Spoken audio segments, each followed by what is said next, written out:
Kaixo, non gordetzen dituzue eskolako irakasleek sortzen edo erabiltzen dituzten ariketak, fitxak, baliabideak, beste irakasleen eskura daude? Irakasle hori joaten bada material hori ere galtzen da? Guk eskolako baliabideen datu baseak egiteko gomendatzen dugu Airtable. Airtableen baliabideak sailkatuta daude, mailaka, arloka, baliabide mota edo nahi duzun erara, gero ikusiko dugu. Oso erraza da baliabideak topatzea. Hemen dago izenburua, hemen azalpena, eta interneten badaude, hemen dago esteka. Eta interneten ez badago, txerta dezakezu fitxa, ariketa edo dokumentu hori, aurkezpena edo. Eta oso erraza da datu basea sortzea, orain ikusiko dugu, eta oso erabilgarria da. Beraz, joan gaitezen harira. Lehenengo pausoa, sartu Airtableen, airtable.com, eta lehenengo aldian, beti bezala, erregistratu. Eskolako kontuarekin erregistroa egiten baduzu, errezagoa izango da.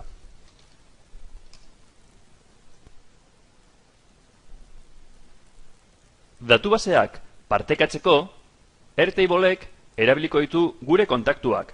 Beraz, baimendu. Lehenengo 14 egunetan, pro bertsioa doainik da, baina guk nahi dugu doako bertsioa betiko. Beraz, lasai. Lehenengo pausoa beti bezala, zertarako erabiliko duzu? Lanerako, gaurtza personalerako, edo, adibidez, hezkuntzarako. Klikatzen dugu hemen, eta jarraitu. Zer da Workspace? Workspace da karpeta bat non gure datu baseak gordeko ditugun. Adibidez, izendatu karpeta bat. Hau, 14 egun pasa ondoren desagertuko da. Beraz, ez dugu erabiliko. Guk sortuko dugu beste Workspace bat.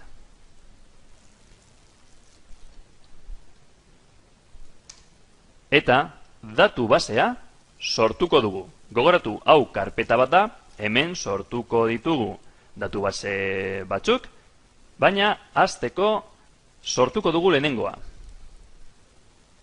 Erabil dezakegu txantilloi bat, kalkulo horri batetik inporta ditzakegu datuak edo errezena. Zerotik hasiko gara datu base batekin. Izenburua izango da, aldatu kolorea, eta nahi baduzu ere, aldatu ikurra. Ireki datu base berria. Gogoratzen duzu hasieran erakutsi dizuedan datu basea? Hemen daude zutabe batzuk, eta zuk nahi duzun modura izenda dezakezu. Beraz, lehenengo zutabean adibidez, klikatzen badugu gainean, bitan klikatzen badugu, name ordez jarriko dugu izenburua. Ze izenburua? Baliabidearen izenburua. Eta zer izango da? Testu motza, testu luzea, kasu honetan testu motza. Klikatu eta gorde. Bigarren zutabea, bitan klikatu, izango da azalpena, adibidez. Eta kasu honetan ez da izango testu motza, baizik eta testu luzea. Hirugarren zutabea, bitan klikatzen badugu, zein mailarakoa den jarriko dugu. Eta kasu honetan, begira, zabaltzen da, eta aprobetxatuko dut azaltzeko, zabaltzen da berriro leiho hau. Ikusi dugun bezala, honek esan nahi du testu motz bat sartzeko, testu luzea. Attachment da atxikitzeko artxibo bat. Interneten ez badago eta nire ordenagailuan baldin badago igotzeko artxibo hori. Interneten baldin badago, jarri behar dugu URL, idazteko helbidea. Aukera anitzak balio du bat baino gehiago aukeratzeko.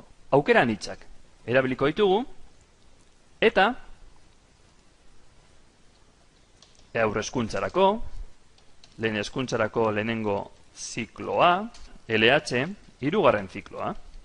Zertarako? Gordeta dago, eta begira, orain, baliabide bat sartzean, klikatzen dugu gelaska honetan, eta plus klikatzen badugu, hautatzen dugu HH, gehi, bigarren zikloa, adibidez. Hori izango da hirugarren zutabea. Laugarren zutabea, arloa, eta desberdintzeko eta beste aukera bat jartzeko, ez dugu aukeratuko aukeran hitza, baizik eta hau, aukera bakarra. Horrek esan nahi du, adibidez, ikasgaiak izango dira mate, horrela gordetzen badugu, gero baliabide bat sartzean, klikatzen dugu hemen, eta aukeratzen dugu bata ala bestea. Ez bi, mate, ez, hizkuntza, bat bakarrik. Eta orain jarraitu gehitzen nahi dituzun zutabeak. Adibidez hemen, ni gehituko nuke, gehitzeko artxiboa interneten ez badago, aukera emateko artxibo bat atxikitzeko. Nola atxikitzen dira? Bitan klikatu, eta hemen klikatzen badugu, irekitzen da leiho hau igotzeko dokumentuak. Eta bukatzeko nik gehituko nuke ere ze baliabide mota den. Izan daiteke arbela digitalean erabiltzeko, izan daiteke ere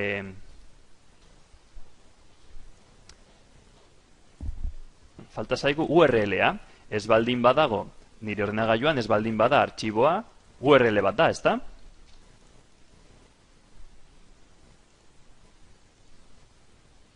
Eta hemen kopiatzen dugu URL-a.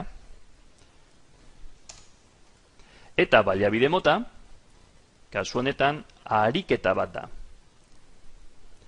Ikusten duzuenez, oso erraza da. Klikatu gelaskan eta sartu nahi duzun testua edo aukeratu aukera nahi duzuna. Klaro, behin eginda datu base hau, hurrengo pausoa izango da partekatzea.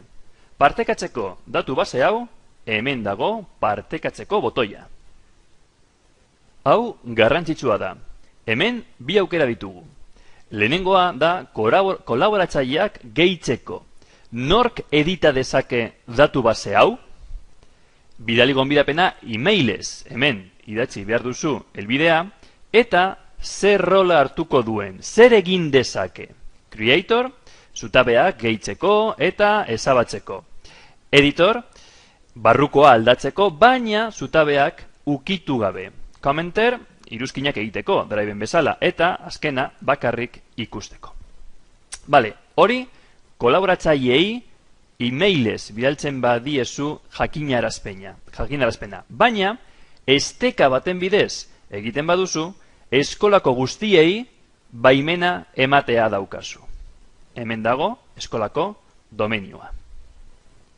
Create link, eta hau da bidaltzea daukasun esteka. Beherago dago nork ikus dezake datu base hau. Klikatu hemen, eta aktibatu bigarren aukera. Eta hemen dago datu basearen esteka. Partekatu behar duzun esteka besteek ikusteko datu base hori. Bukatzeko, ja baduzu datu basea eginda eta partekatuta. Esan irakaslei elikatzeko eta eskolako baliabideen datu base erabilgarria sortu duzue Airtableekin. Barkatu, erabilgarria izateko aukera eman behar digu modu erraz batean topatzeko baliabideak. Hemen bakarrik 6 daude, baina 1000 baliabide badaude, nola bilatu topatu nahi ditudan baliabideak. Klikatu hemen, filter. Gehitu filtro bat, eta esan nola bilatu nahi duzu. Izenburuka, edo nik bilatuko nuke mailaka adibidez. Ze maila? Aurrezkuntzako entzat, begira orain, atzean, 6 baliabide daude. Baina aurrezkuntzako baliabidea bakarri dago bat. Edo bigarren zikloko entzat, 2 daude. Ikusi duzuen? Beste filtro bat gehitu nahi baduzu adibidez. Bigarren ziklorako eta arloa matematikarako. Pues bat bakarrik dago. Labur bilduz,